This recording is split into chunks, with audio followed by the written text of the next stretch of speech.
రాష్ట్రం సుభిక్షంగా ఉండడం జగన్మోహన్ రెడ్డికి ఇష్టం లేదని మంత్రి అనగాని సత్యప్రసాద్ ధ్వజమెత్తారు.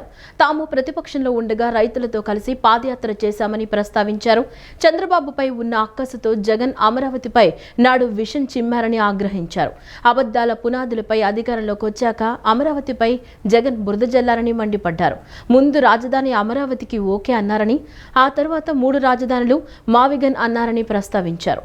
వైసీపీ హయాంలో విధ్వంసం తర్వాత అమరావతిలో కట్టడాలు పటిష్టతపై తాము రిపోర్ట్ తీసుకుని 2 ఏళ్లలో పూర్తి చేశామని స్పష్టం చేశారు. రాజధానిలో మంత్రులు నారాయణ, అనగాని సత్యప్రసాద్, సవిత పర్యటించారు. అమరావతిలో నిర్మాణం ఉన్న భవనాలను వారు పరిశీలించారు.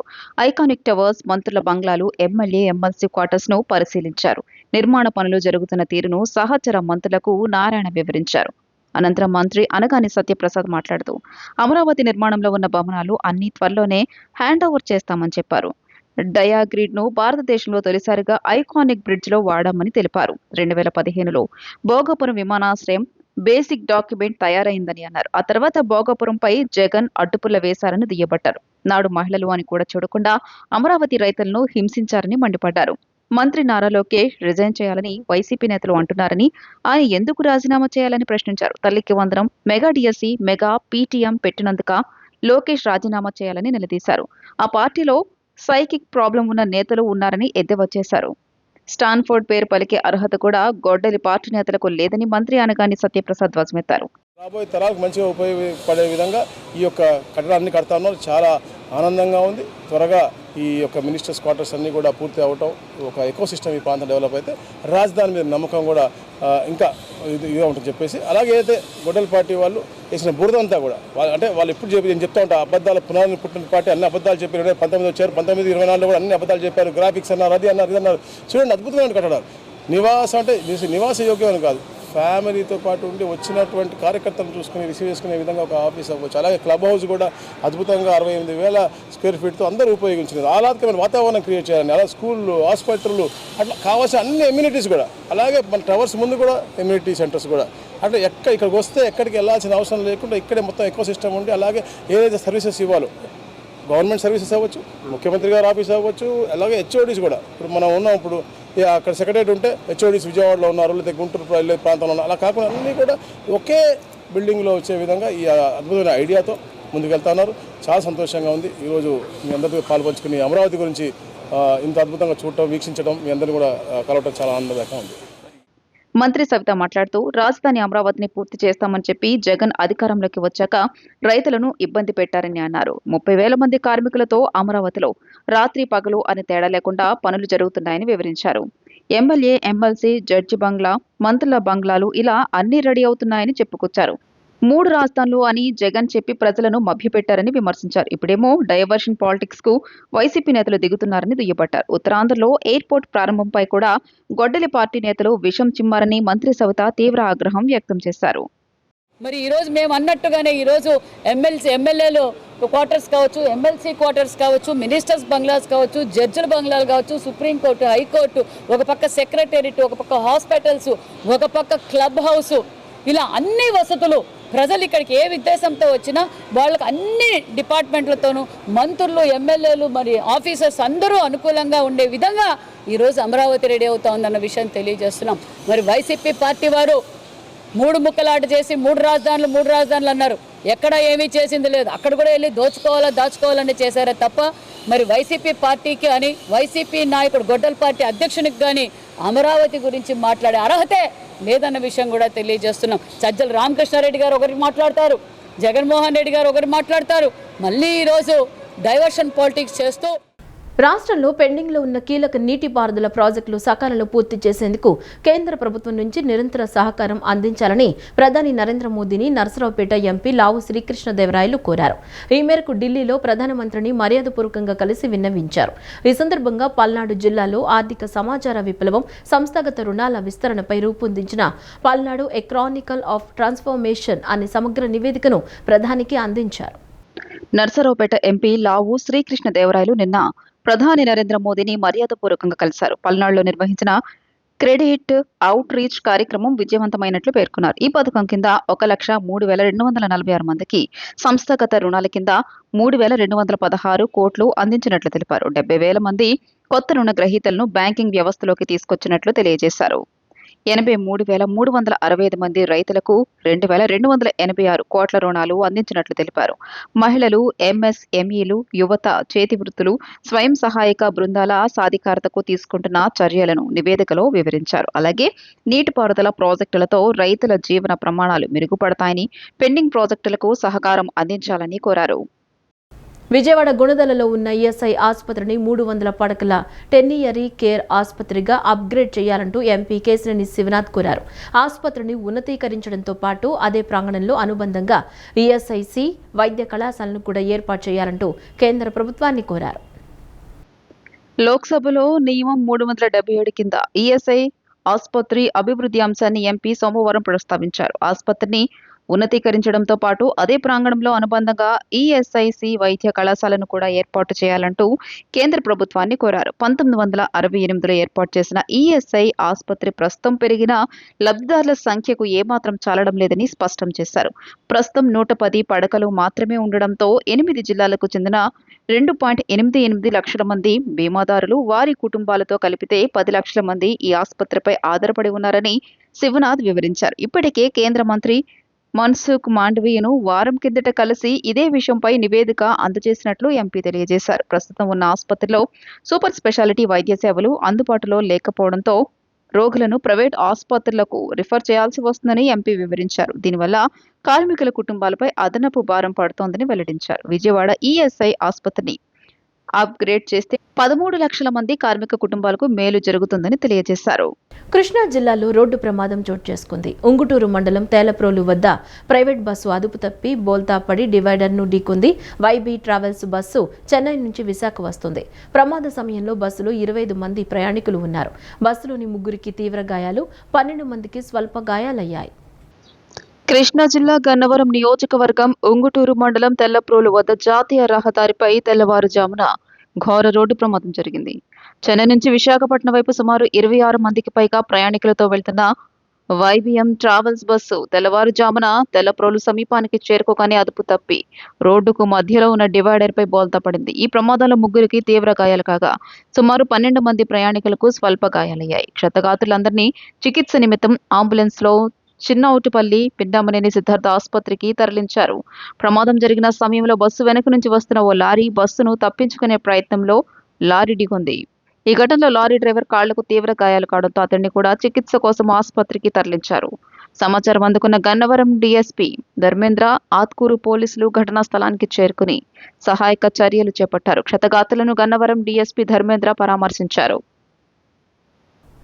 భాషకు మతంతో సంబంధం లేదని, ఉర్దూ భాష ముస్లింల భాష మాత్రమే కాదని, భారతదేశం భాష అని ఆంధ్రప్రదేశ్ ఉర్దూ అకాడమీ చైర్మన్ ఫారక్ షుబ్లీ అన్నారు. దేశవ్యాప్తంగా ఉర్దూ భాషాభివృద్ధికి అనేక మంది ముస్లిమేతరులు తోడ్పాటును అందించిన చరిత్ర ఉందన్నారు. ఉర్దూ భాషలో విద్యను అభ్యసిస్తున్న వారికి, ఇతరుల అందరికీ కూడా కంప్యూటర్ శిక్షణ కేంద్రాల్లో శిక్షణ ఇవ్వాలంటే ఫ్యాకల్టీకి ఆ స్థాయిలో ఏఐ పరిజ్ఞానం ఉండాలన్నారు. అందుకే ఫ్యాకల్టీకి శిక్షణ కార్యక్రమాలు నిర్వహిస్తున్నట్లు తెలిపారు. రానున్న రోజుల్లో కంప్యూటర్ సెంటర్ల ద్వారా మైనార్టీ విద్యార్థులు అన్ని రంగాల్లో ముందుకు అడుగులు వేసేలా సన్నాహాలు చేయడం జరుగుతుందన్నారు. ఆంధ్రప్రదేశ్ స్టేట్ ఉర్దూ అకాడమీ ఆధ్వర్యంలో వడ్డేశ్వరంలోని centre for educational development of minorities కార్యాలయంలో కంప్యూటర్ శిక్షణ కేంద్రాల్లోని ఫ్యాకల్టీకి ఏఐ కంప్యూటర్ అవేర్నెస్ పై శిక్షణ కార్యక్రమాన్ని ఏర్పాటు చేశారు. ఈ శిక్షణ కార్యక్రమాన్ని AP Urdu academy chairman Farooq Shubli ప్రారంభించారు. ఈ సందర్భంగా ఆయన మాట్లాడుతూ ఉర్దూ అకాడమీ చరిత్రలో ఎన్నడూ లేని విధంగా ఆంధ్ర రాష్ట్రంలో ఉన్న 36 కంప్యూటర్ ట్రైనింగ్ సెంటర్లలో పనిచేస్తున్న 60 మంది ఫ్యాకల్టీకి గత 10 సంవత్సరాల నుంచి ఎటువంటి పని లేదన్నారు. అక్కడ ఉన్న కంప్యూటర్లు పూర్తిగా అధ్వాన స్థితికి చేరుకొని పనిచేయని స్థితిలో ఉన్నాయని, ఒక్క విద్యార్థి కూడా అక్కడ శిక్షణ పొందేందుకు రావడం లేదన్నారు. కానీ 2024లో కూటమి ప్రభుత్వం వచ్చిన తర్వాత ముఖ్యమంత్రి చంద్రబాబు 3 కోట్ల రూపాయలు వెచ్చించి రాష్ట్రంలో ఉన్న 36 కంప్యూటర్ సెంటర్లలో ప్రతి చోట నూతన కంప్యూటర్లు ఏర్పాటు చేయడానికి సన్నాహాలు చేస్తున్నారని చెప్పారు. ఈ కంప్యూటర్ శిక్షణ కేంద్రంలో ఉన్న ఫ్యాకల్టీ వారు అప్పట్లో నేర్చుకున్న పరిజ్ఞానం ఇప్పుడు ఉపయోగపడదని, ఏఐ టెక్నాలజీని సిబ్బందికి అవగాహన కల్పించి ఉర్దూ భాషలో ఏ విధంగా ఏఐ నేర్చుకోవచ్చు శిక్షణ ఇస్తున్నట్లు తెలియజేశారు. ఉర్దూ భాష నేర్చుకోవడం వల్ల జాతీయంగానే కాకుండా అంతర్జాతీయంగా కూడా అవకాశాలు ఉన్నాయని అన్నారు. ఉర్దూ భాషలో విద్యను అభ్యసిస్తున్న వారికి ఇతరుల అందరికీ కూడా కంప్యూటర్ శిక్షణ కేంద్రాల్లో శిక్షణ ఇవ్వాలంటే ఫ్యాకల్టీకి ఆ స్థాయిలో ఏఐ పరిజ్ఞానం ఉండాలన్నారు. రానున్న రోజుల్లో కంప్యూటర్ సెంటర్ల ద్వారా మైనార్టీ విద్యార్థులకు అన్ని రంగాల్లో ముందుకు అడుగులు వేసేలా సన్నాహాలు చేయడం జరుగుతుందన్నారు. విద్య అభ్యసిస్తున్నారో వారికి అదేవిధంగా ఇతరులకి అందరికి కూడాను ఈ కంప్యూటర్ సెంటర్స్ లో తీసుకొచ్చి వాళ్ళందరికీ కూడాను విద్యను ఇవ్వాలంటే కనుక ఖచ్చితంగా మా యొక్క స్టాఫ్ ఎవరైతే ఉన్నారో వీళ్ళందరికీ కూడాను ఆ లెవెల్లో మనం తయారు చేయాలి. కాబట్టి ఈ రోజున ఈ కార్యక్రమం తీసుకోవడం జరిగింది. ఇదంతా కూడాను జరుగుతుందంటే దీనికి కారణం శ్రీ గౌరవ ముఖ్యమంత్రి వర్యులు శ్రీ నారా చంద్రబాబు నాయుడు గారు, అదేవిధంగా ఆయన యొక్క పూర్తి సహకారంతో, అదేవిధంగా పెద్దలు మన మైనార్టీ మరియు న్యాయశాఖ మంత్రి వర్యులు ఎన్ఎండి ఫారూక్ గారి యొక్క ఆధ్వర్యంలో ఈ యొక్క కార్యక్రమాలు అనేది నిర్వహించడం జరుగుతుంది. కాబట్టి రానున్న రోజుల్లో ఖచ్చితంగా ఈ కంప్యూటర్ సెంటర్ల ద్వారా మన ఎవరైతే మైనార్టీ విద్యార్థులు ఉన్నారో వాళ్ళందరికీ కూడాను అన్ని రంగాల్లో కూడాను ముందుకు అడుగులు వేసే విధంగా ఇన్షాల్లా సన్నాహం చేస్తారు. సేవా తత్పరతతో పనిచేసిన కేశినేని శివనాథ్ ఎంపీగా ఉండటం విజయవాడ ప్రజల అదృష్టమని నూర్ భాషా కార్పొరేషన్ చైర్మన్ కె నాగుల్ మీరా పేర్కొన్నారు. ఎంపీ కాకముందే ఆయన అనేక సేవా కార్యక్రమాలు చేశారని గుర్తు చేశారు. ఆయన మరిన్ని పుట్టినరోజులు జరుపుకోవాలని, మరిన్ని సంవత్సరాలు ఎంపీగా గెలవాలని నాగుల్ మీరా ఆకాంక్షించారు. విజయవాడ ఎంపీ కేశినేని శివనాథ్ జన్మదిన వేడుకలు టీడీపీ ఎన్టీఆర్ జిల్లా కార్యదర్శి పిల్లా శ్రీనివాస్ ఆధ్వర్యంలో కోమల విలాస్ సెంటర్లో అత్యంత ఘనంగా నిర్వహించారు. ఈ వేడుకల్లో భాగంగా నూర్ భాషా కార్పొరేషన్ చైర్మన్ కె నాగుల్ మీరా కేక్ కట్ చేసి పార్టీ శ్రేణులకు తినిపించారు. ఈ సందర్భంగా కె నాగుల్ మీరా మాట్లాడుతూ కేశినేని శివనాథ్ అధికారంలోకి రాకముందే అన్న క్యాంటీన్ ద్వారా పేదలకు ఆకలి తీర్చిన గొప్ప మనిషి అని కొనియాడారు. పేదలకు మెరుగైన వైద్యం అందించాలనే ఉద్దేశంతో మెడికల్ క్యాంపులు ఏర్పాటు చేయడంతో పాటు విద్యార్థులకు స్కాలర్షిప్లు అందజేసి అందుకున్నారని గుర్తు చేశారు. ఈ సేవా గుణాన్ని గుర్తించే విజయవాడ ప్రజలు ఆయనను అఖండ మెజారిటీతో గెలిపించారని, ప్రస్తుతం అధికారంలోకి వచ్చిన తర్వాత ఆయన నగరాన్ని అభివృద్ధి పథంలో ముందుకు నడిపిస్తున్నారని తెలియజేశారు. టీడీపీ ఎన్టీఆర్ జిల్లా కార్యదర్శి పిల్లా శ్రీనివాస్ మాట్లాడుతూ విజయవాడలో వాడవాడల ఎంపీ జన్మదిన వేడుకలు ఘనంగా జరిగాయని తెలియజేశారు. ప్రజల గుండెల్లో నిలిచిన కేశినేని శివనాథ్ మరిన్ని పుట్టినరోజు వేడుకలు జరుపుకోవాలని, భగవంతుడు ఆయనకు ఆయురారోగ్యాలు ప్రసాదించాలని ఆకాంక్షించారు. అందులో పశ్చిమ నియోజకవర్గంలో కూడా 59,000 మెజార్టీ ఇచ్చారు. ఇది ఒక చరిత్ర, పార్లమెంటుగా చరిత్ర, పశ్చిమ నియోజకవర్గం చరిత్ర. ఈ 2,85,000 ఇచ్చిన ప్రజల ఆకాంక్షలకు అనుగుణంగా పనిచేయాలని ఈరోజు వారానికి 5 రోజులు విజయవాడలో ఉంటూ ప్రజలకు అందుబాటులో ఉంటూ రాష్ట్ర ప్రభుత్వం వైపు కేంద్ర ప్రభుత్వం నుంచి రావాల్సినటువంటి అన్ని అభివృద్ధి కార్యక్రమాలు చేపడుతూ తన సొంత డబ్బులతో కూడా విజయవాడ పార్లమెంటులో అనేకమైనటువంటి సంక్షేమ కార్యక్రమాలు, పేద వర్గాలకు ఉపయోగపడేటువంటి కార్యక్రమాలు చేస్తున్నటువంటి కేశినేని చిన్ని గారు మరిన్ని జన్మదిన వేడుకలు ఘనంగా జరుపుకోవాలని, మరిన్నిసార్లు ఎంపీ అవ్వాలని హృదయపూర్వకంగా కోరుకుంటూ వారికి మా తరఫున హృదయపూర్వక జన్మదిన. మా అన్నగారైన కేశినేని చిన్ని గారు జన్మదిన వేడుకలు ఈ రోజున కోమల సెంటర్లో మా ఆధ్వర్యంలో రంగరంగ వైభవం జరిగింది. అలాగే ఈ రోజున వాడవాడలో కూడా మన విజయవాడ పార్లమెంట్లో అన్ని చోట్ల కూడా ఒక మంచి నాయకుడిని ఎన్నుకున్నందుకు ప్రజలందరూ కూడా సంతోషంగా కార్యక్రమం చేసుకుంటున్నారు. వారికి అందరికి కూడా ఇప్పుడు వచ్చిన నాయకులందరూ కూడా పేరు పేరున నేను ధన్యవాదాలు తెలుపుతుంటూ చిన్ని గారికి హ్యాపీ బర్త్డే చెప్తున్నాను. ఆషాఢ మాసాన్ని పురస్కరించుకుని ఇంద్రకీలాద్రిపై కొలువైన కనకదుర్గమ్మకు గడాచారి తనూజ ఆధ్వర్యంలో ఆషాఢ సారే సమర్పించారు. చిట్టినగర్ కల్రా ఆసుపత్రి వద్ద నుంచి తీన్మర డప్పుల మోతలు, భూత బేతాళ నృత్యాల కోలాహలం నడుమ దుర్గగుడి చేరుకున్నారు. గత 7 సంవత్సరాలుగా నిరంతరం అమ్మవారికి ఆషాఢ సారే సమర్పిస్తున్నామని, నగర ప్రజలందరూ సుభిక్షంగా సంతోషంగా ఉండాలని దుర్గమ్మను కోరుకున్నట్లు గణాచారి తనూజ తెలిపారు. ఇంద్రకీలాద్రిపై కొలువైన కనకదుర్గమ్మకు ఆషాఢ మాసాన్ని పురస్కరించుకుని భక్తి శ్రద్ధలతో ఆషాఢ సారి సమర్పించారు.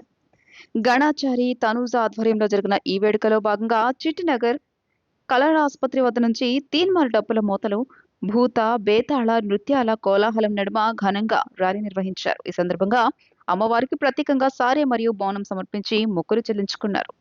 ఈ సందర్భంగా గణాచారి తనూజ మాట్లాడుతూ గత 7 సంవత్సరాలుగా నిరంతరం అమ్మవారికి ఆషాఢ సారే సమర్పిస్తున్నామని, నగర ప్రజలందరూ సుభిక్షంగా సంతోషంగా ఉండాలని దుర్గమ్మను కోరుకున్నట్లు తెలియజేశారు.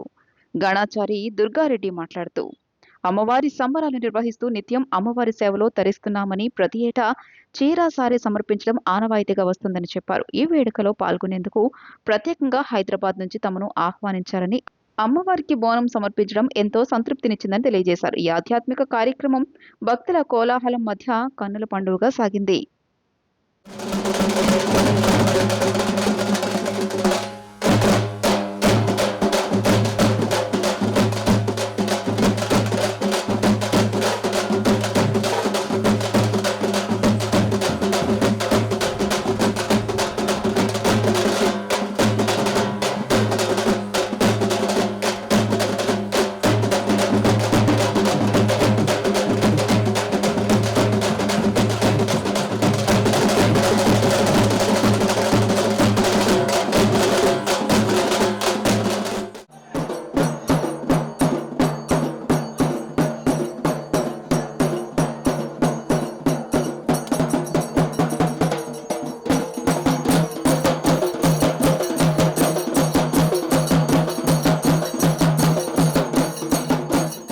ఆషాఢ మాసంలో మన పుట్టింటి ఆడపిల్ల ఏ విధంగా అయితే మన ఇంటికి వస్తుందో అదే విధంగా విజయవాడ కనకదుర్గమ్మని మన ఇంటి ఆడపిల్లగా భావించి ప్రతి ఆషాఢంలో ఎవరి శక్తి కొలిది వాళ్ళు అమ్మవారికి పసుపు కుంకుమ చీర సారీ పూలు పళ్ళు పసుపు తీసుకుని అమ్మవారికి సారికి వెళ్తున్నారు. అలాగే మేము కూడా మా కమ్యూనిటీ అందరం కూడా కలిపి మేము అమ్మవారిని మా పుట్టింటి ఆడపిల్ల కింద భావించి నేను ఇది 7వ సంవత్సరం అమ్మవారికి సారి తీసుకుని వెళ్తున్నాను. ఎంతో అంగరంగ వైభవంగా అమ్మవారికి ఈ సంవత్సరం కూడా సారి సమర్పించి విజయవాడ నగర ప్రజలందరూ కూడా సుఖ సంతోషాలతో ఉండాలని చెప్పేసి అమ్మవారి ఆశీస్సులు ఎల్లవేళలా అందరి మీద ఉండాలని మనస్ఫూర్తిగా కోరుకుంటున్నాను. పసుపు కుంకుమ చీర సారె మొత్తం కూడా తీసుకొని వెళ్ళి అమ్మవారికి సమర్పించి అమ్మవారి ఆశీస్సులు మాతో పాటు ప్రజలందరికీ కూడా ఉండాలని మేము మనస్ఫూర్తిగా కోరుకుంటూ ఈ యొక్క కార్యక్రమాన్ని ప్రతి సంవత్సరం కూడా ఇలాగా తెలియజేస్తూ ఉంటాము. మేము చేస్తూ ఉంటే ప్రజలందరికీ కూడా తెలియపరుస్తూ ఉంటాం కాబట్టి అమ్మవారి ఆశీస్సులు కూడా అందరికీ ఉంటాయని మేము కోరుకుంటూ ఇటువంటి కార్యక్రమాలు చేయడానికి ముందుకు వస్తున్నాము. మాతో పాటు మా యొక్క భక్త ప్రజలందరూ కూడా మా గురువులు పెద్దవాళ్ళందరూ కూడా ఈ కార్యక్రమానికి విచ్చేస్తూ మాకు సహాయ సహకారాలు అందిస్తూ ఉంటారు. మన ఆంధ్ర తెలంగాణ రాష్ట్ర ప్రజలందరికీ కూడా శనార్థులు. మేము ఈరోజు రావడానికి కారణం ఏంటంటే మన గణాచార్య అయినటువంటి తనూజ గారు హైదరాబాద్ నుండి మమ్మల్ని పిలిపించి ఇక్కడ అమ్మవారికి బోనం సమర్పించడానికి పిలిపించారు. చాలా సంతోషంగా ఉంది, ఆనందంగా కూడా ఉంది. రాష్ట్ర ప్రజలందరూ కూడా చల్లగా ఉండాలని అమ్మవారిని మనస్ఫూర్తిగా కోరుకుంటున్నాం. తనూజ గారి ఆధ్వర్యంలో గత 7 సంవత్సరాల నుంచి శ్రీ కనకదుర్గమ్మ వారికి బోనాలు అతి ఘనంగా నిర్వహిస్తున్నారు. ప్రతి ఏడాది దినదిన అభివృద్ధిగా మళ్ళీ వచ్చే సంవత్సరం ఇంకా బాగా ఆ తర్వాత ఇంకా బాగా తీసుకెళ్ళి వినియోగదారుల హక్కులపై అవగాహన కల్పిస్తూ వారికి న్యాయ సేవలు అందిస్తున్న ఆసరా సంస్థ డిజిటల్ చెల్లింపుల ప్లాట్ఫామ్ మొబైల్ పేతో కీలక భాగస్వామ్యం కుదుర్చుకున్నట్లు ఆసరా రాష్ట్ర అధ్యక్షుడు న్యాయవాది హబీబ్ సుల్తాన్ అలీ తెలిపారు.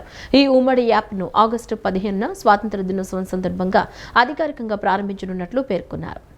విజయవాడలో ఏర్పాటు చేసిన విలేకరుల సమావేశంలో ఆసరా రాష్ట్ర అధ్యక్షుడు న్యాయవాది హబీబ్ సుల్తాన్ అలీ మాట్లాడుతూ 2014లో ఢిల్లీ ప్రధాన కార్యాలయంగా ప్రారంభమైన ఆసరా సంస్థ ప్రస్తుతం 9 రాష్ట్రాల్లో 1000 మందికి పైగా వాలంటీర్లతో సేవలు అందిస్తోందని తెలిపారు. ఇప్పటి వరకు 10,000కు పైగా మధ్యవర్తిత్వ కేసులు నిర్వహించడంతో పాటు వినియోగదారుల ఫోరంలలో 275 కేసులకు పరిష్కారం చూపి న్యాయం అందించామని చెప్పారు.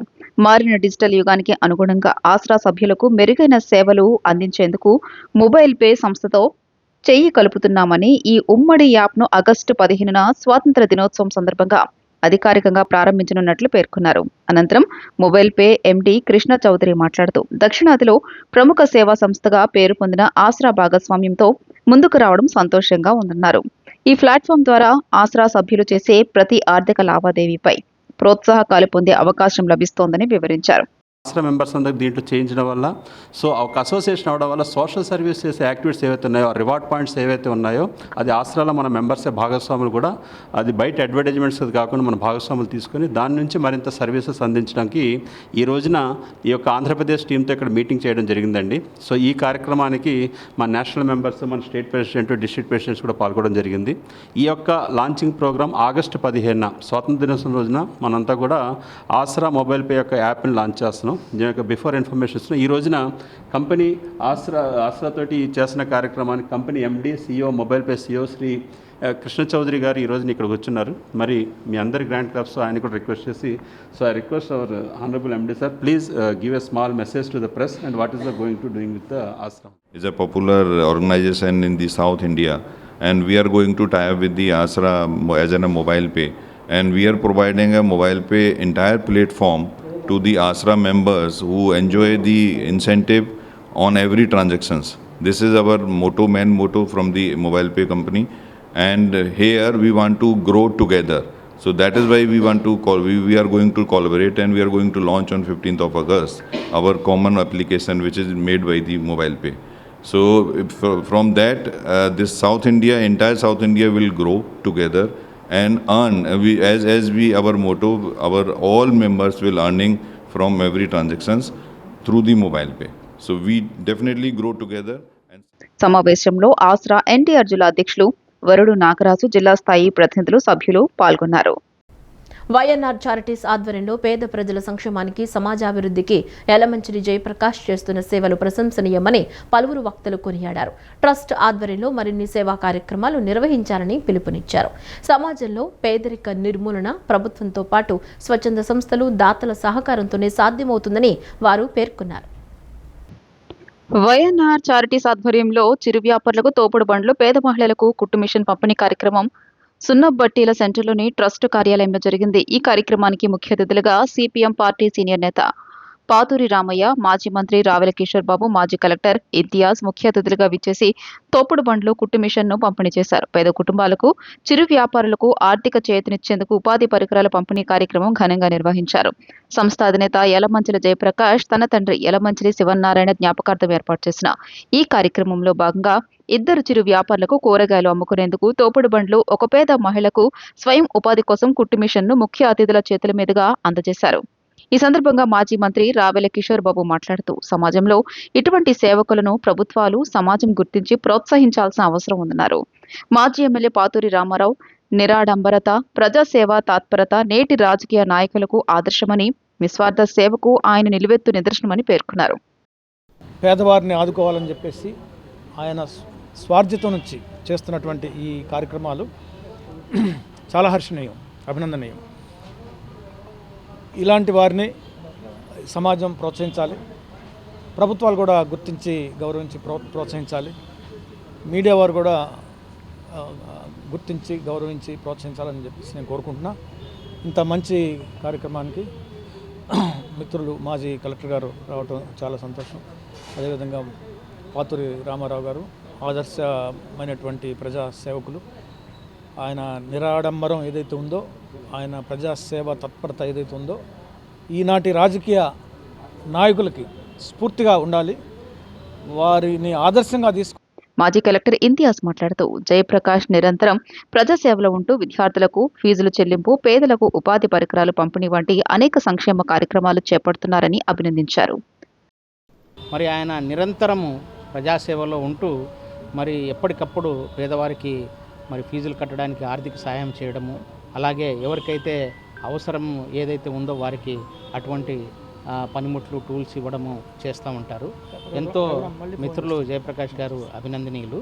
మరి ఈ కార్యక్రమంలో మాజీ మంత్రివర్యులు శ్రీ రావెల కిషోర్ బాబు గారు రావడము, అలాగే గురుతుల్యులు మాజీ ఎమ్మెల్యే పాతూరు రామారావు గారు కూడా, అలాగే మిత్రులందరూ హాజరు కావడం చాలా ఆనందంగా ఉంది. వైఎన్ఆర్ చారిటీస్ అధినేత యలమంచిలి జయప్రకాష్ మాట్లాడుతూ గత 18 సంవత్సరాలుగా ఎటువంటి స్వార్థం, రాజకీయ కాంక్ష లేకుండా నిస్వార్థంగా సేవా కార్యక్రమాలు నిర్వహిస్తున్నట్లు తెలియజేశారు. కష్టాల్లో ఉన్న పేద కుటుంబాలకు తోడ్పాటునందించే భాగాన్ని భగవంతుడు తనకు ప్రసాదించినందుకు కృతజ్ఞతలు తెలియజేశారు. తమ ట్రస్ట్ తరపున అనేక సేవా కార్యక్రమాలు నిర్వహిస్తున్నామని, భవిష్యత్తులో కూడా మరిన్ని సేవా కార్యక్రమాలు నిర్వహిస్తామన్నారు. ఈ కార్యక్రమంలో వైఎన్ఆర్ చారిటీస్ ప్రతినిధులు కొల్లి అజయ్ రమాకాంత్, కొల్లి శ్రీనివాస్, మాజీ పోలీస్ ఉన్నతాధికారి రామచంద్రరావు తదితరులు పాల్గొన్నారు. ఆర్థిక ఇబ్బందులు పడుతుండగా వారి జీవనోపాధి నిమిత్తం 2 కూరగాయ బళ్ళు వారు కూరగాయలు అమ్ముకునే విధంగా వారికి సహాయం అర్థం మా చారిటీస్ ద్వారా ఈ రోజున అందించడం జరుగుతూ ఉంది. మరి ఇటువంటి కార్యక్రమానికి ముఖ్య అతిథులుగా మరి పూర్వం వజ్రాలని, వైడూర్యాలని వీటిలో మ్యూజియంస్లో పెట్టేవారు. ఇప్పుడే మా కిషోర్ బాబు గారు అంటున్నారు, అటువంటి మ్యూజియంస్లో పెట్టాల్సినంత గొప్ప వ్యక్తి పెద్ద ఆయన. నాకు 20 సంవత్సరాల నుంచి నన్ను ఆశీర్వదిస్తూ నా పక్కనే నిలబడుతూ ప్రతి కార్యక్రమానికి కూడా ఆయన ఉయ్యూరు నుంచి ఇక్కడికి వస్తూ, అంటే 4 సార్లు ఎమ్మెల్యేగా చేసి ₹1 కూడా ఆయనకి స్వార్జితం లేకుండా ఇవాళకి ఉయ్యూరులో ఒక అనాథాశ్రమంలో ఉంటున్న అటువంటి మహోన్నతమైన వ్యక్తి ద్వారా ఇటువంటి కార్యక్రమాలు చేపించడం అనేది నా పూర్వజన్మ ప్రముఖ సినీ నటి వాణిశ్రీ తన నటనతో తెలుగు ప్రేక్షకుల హృదయాల్లో చెరగని ముద్ర వేసుకున్నారని మహానటి సావిత్రి సాహిత్య సాంస్కృతిక కళాపీఠం వ్యవస్థాపకురాలు పారుచూరి విజయలక్ష్మి అన్నారు. నటనాభినయానికి దర్పణంగా, సౌందర్యానికి చిరునామాగా వాణిశ్రీ తెలుగు సినీ పరిశ్రమలో చిరస్థాయిగా నిలిచారని కొనియాడారు. ఆమె సుదీర్ఘ సినీ ప్రస్థానం నేటితరం నటీమణులు ఆదర్శంగా తీసుకోవాలని కోరారు. మహానటి సావిత్రి సాహిత్య సాంస్కృతిక కళాపీఠం సంక్షేమ సంఘం ఆధ్వర్యంలో ప్రముఖ నటి వాణిశ్రీ జన్మదిన వేడుకలు ఆదివారం ఘనంగా నిర్వహించారు. హనుమంతరాయి గ్రంథాలయం, కౌతా పూర్ణానంద కళావేదిక, ఆశీష్ స్టూడియోస్లో 3 వేదికలపై సినీ సంగీత విభావరి కార్యక్రమాలు నిర్వహించారు. వాణిశ్రీ నటించిన పలు చిత్రాల్లోని మధుర గీతాలను గాయకులు ఆలపించి అలరించారు. ఈ సందర్భంగా కళాపీఠం వ్యవస్థాపక అధ్యక్షురాలు పరుచూరి విజయలక్ష్మి మాట్లాడుతూ నటనాభినయానికి దర్పణంగా, సౌందర్యానికి చిరునామాగా వాణిశ్రీ తెలుగు సినీ పరిశ్రమలో చిరస్థాయిగా నిలిచారని కొనియాడారు. ఏ పాత్ర పోషించినా దానికి ప్రాణం పోసే అద్భుత నటిగా ప్రేక్షకుల హృదయాల్లో చెరగని ముద్ర వేసుకున్నారని పేర్కొన్నారు. ఈ కార్యక్రమాలతో మహానటి సావిత్రి కళాపీఠం 2000 సాంస్కృతిక కార్యక్రమాల మైలురాయి చేరుకోవడం ఆనందంగా ఉందన్నారు. పసుపులేటి శ్రీనివాస్ శర్మ, సీత, కొప్పుల అశోక్ ఆనంద్ వ్యాఖ్యాతలుగా వ్యవహరించారు. ఈ కార్యక్రమంలో ప్రబల శ్రీనివాస్, కె డేవిడ్ రాజు, బివి వీరభద్రరావు, చింతకాయల చిట్టిబాబు, దూపాటి శ్రీదేవి తదితరులు పాల్గొన్నారు.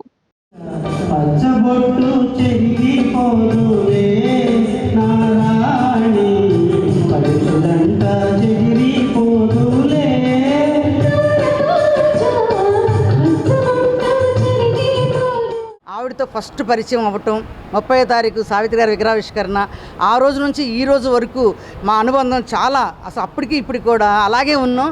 మాతో ఏది వచ్చినా సరే ముందు మాతో మాట్లాడి మమ్మల్ని, మా ఇంట్లో మేమే కాదు మా ఇంట్లో పిల్లలు ఎలా ఉన్నారు అని అంత మా గురించి మాట్లాడే వ్యక్తి వాణిశ్రీ గారండి. ఇవాళ వాణిశ్రీ గారికి ఇంత మంచి గిఫ్ట్ ఇస్తున్నామండి, అది మాకు చాలా సంతోషంగా ఉంది. సావిత్రి కళాపీఠం 2000 కార్యక్రమాలు నిర్వహించడం అనేది నిజంగా చెప్పాలంటే ఆ రోజుల్లో ఇప్పుడు మీరున్న ఎలక్ట్రానిక్ మీడియాలో ఉన్న వాళ్ళందరూ సంస్థ స్టార్ట్ చేసినప్పుడు చాలా చిన్నవాళ్ళు. ఇవాళకి నాకు ఈ 19 సంవత్సరాల్లో 2000 కార్యక్రమాలు చేశానంటే నిజంగా మీ అందరి ప్రోత్సాహం. ఎందుకంటే ఆ రోజుల్లో కూడా ప్రింట్ మీడియా కానీ ఎలక్ట్రానిక్ మీడియా నన్ను చాలా ప్రోత్సహించారు సావిత్రి కళాపీఠం. ఇక ముందు కూడా ఈ కళారంగమే కాకుండా సేవారంగంలోకి అడుగుపెట్టడానికి మా తొలి ప్రయత్నం చేయబోతున్నాం. కృష్ణా జిల్లా మచిలీపట్నం నోబుల్ కళాశాల సమీపంలోని ఓ ప్రైవేటు వసతి గృహంలోని 7 విద్యార్థులు అస్వస్థతకు గురయ్యారు. వారిని సర్వజన ఆసుపత్రికి తీసుకొచ్చారు. వారికి వైద్యులు చికిత్స చేశారు. సూపరింటెండెంట్ లీలా ప్రసాద్, డిప్యూటీ సూపరింటెండెంట్లు శ్రీనివాస్ వచ్చి పరీక్షించి ఆరోగ్య పరిస్థితి నిలకడగానే ఉన్నట్లు నిర్ధారించారు.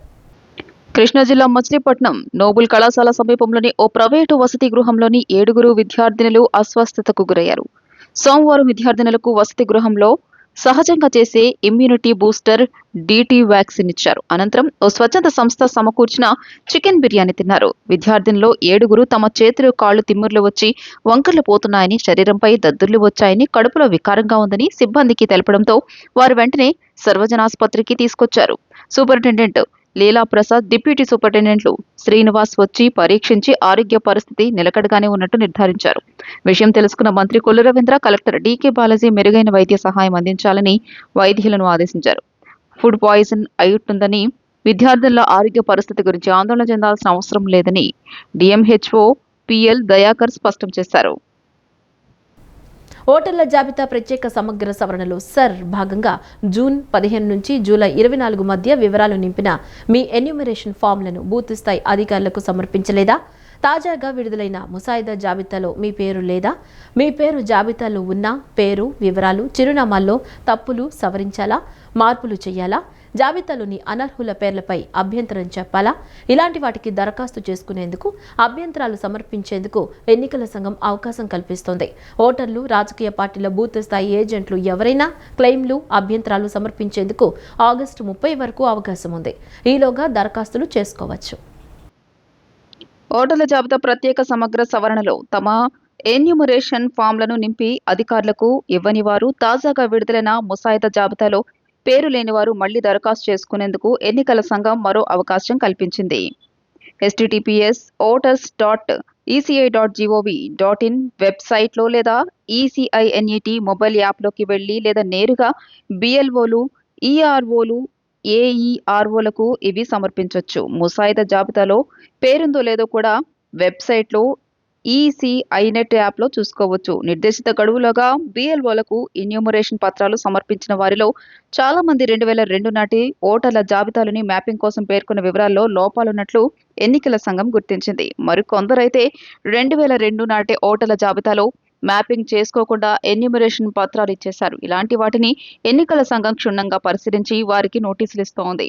వీరంతా తమ అర్హత నిరూపించుకునేందుకు ఆధార్ కార్డు కాకుండా కేంద్ర రాష్ట్ర ప్రభుత్వ ఉద్యోగి లేదా పింఛన్దారులకు జారీ చేసిన ఐడెంటిటీ కార్డు లేదా పింఛన్ పేమెంట్ ఆర్డర్ ఇవ్వాలి. 1987 జూలైకి ముందు ప్రభుత్వ లేదా స్థానిక సంస్థలు లేదా బ్యాంకులు లేదా పోస్టాఫీస్ లేదా SIC PACUలు జారీ చేసిన గుర్తింపు పత్రాలు, అధికారిక జనన ధృవీకరణ పత్రం, పాస్పోర్ట్, గుర్తింపు పొందిన బోర్డు, విశ్వవిద్యాలయం జారీ చేసిన విద్యా సర్టిఫికెట్లు, రాష్ట్ర అధికారులు జారీ చేసిన శాశ్వత నివాస ధృవీకరణ, అటవీ హక్కుల చట్టం సర్టిఫికేట్, కుల ధృవీకరణ పత్రం, నేషనల్ రిజిస్టర్ ఆఫ్ సిటిజన్స్ అమల్లో ఉన్న ప్రాంతాల్లోని రాష్ట్ర లేదా స్థానిక సంస్థలో తయారు చేసిన ఫ్యామిలీ రిజిస్టర్, ప్రభుత్వం జారీ చేసిన భూమి లేదా ఇంటి కేటాయింపు పత్రం, వీటిలో ఏదో ఒకటి సంబంధిత అధికారులకు సమర్పించాలి. వాటిని పరిశీలించి అర్హులని తేలితే అక్టోబర్ 3న విడుదల చేసే తుది జాబితాలో పేరు చేరుస్తారు. కొత్తగా ఓటర్గా నమోదయ్యేందుకు ఫామ్ 6 దరఖాస్తు, దాంతోపాటు డిక్లరేషన్ ఫామ్ సమర్పించాలి. ఓటర్ల జాబితాలో అనర్హుల పేర్లు గమనిస్తే వాటి తొలగింపు కోసం ఫామ్ 7 దరఖాస్తు చేసుకోవాలి.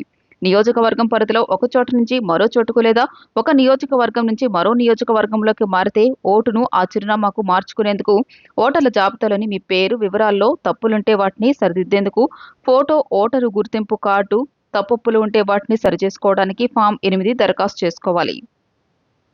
ఈ వార్తలు ఇంతటితో సమాప్తం. నమస్కారం.